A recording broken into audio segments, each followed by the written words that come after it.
So we're joined by Reggae Boyz defender Dishon Bernard. Dishon, firstly, how does it feel to put on the national colours as you are with the kit? Yeah, it feels really proud for me and my family. Really, it's definitely something that I've been wanting to do for a while now. So happy to be here and play for Jamaica. And for those to get to know you a little bit better, tell us a bit about your background. Who on the island was born in Jamaica? Yeah, obviously my father was born and raised in Jamaica, but I also have loads of family members. My mum's side, both my grandparents still live on the island.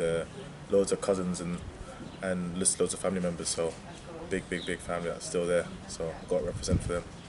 Yeah, and arriving in camp and being able to get to know some of your teammates in the first training session, what was that like, getting to know everybody? Yeah, it's been good. I think the boys have taken me in well, make me feel at home. I do know a few of the boys that are here, a few of the English lads who I've played with throughout the years, so it's been good. Yeah, and of course we know that this last season you spent on loan at Portsmouth.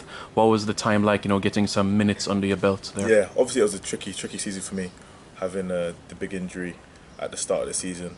But going to Portsmouth, it was good just to get game time and get back playing again really. So definitely another good learning experience for me. But I'm just happy to be back fit and playing really.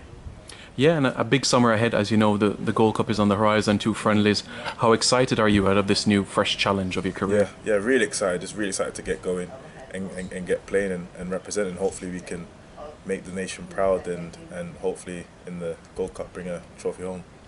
Yeah, and as you see in the squad, you have veteran players such as Mariapa. There's many players that play in the Premier League as well. How much confidence or enthusiasm does that give you that there's a lot of quality players around? It's a lot of motivation really, seeing them playing, and obviously just pushes me more to get better, and obviously playing with better players you get better yourself really. So just soaking in all the learning experiences from them and try manipulate into my game. All right, thank you very much, Dishon. Thank you.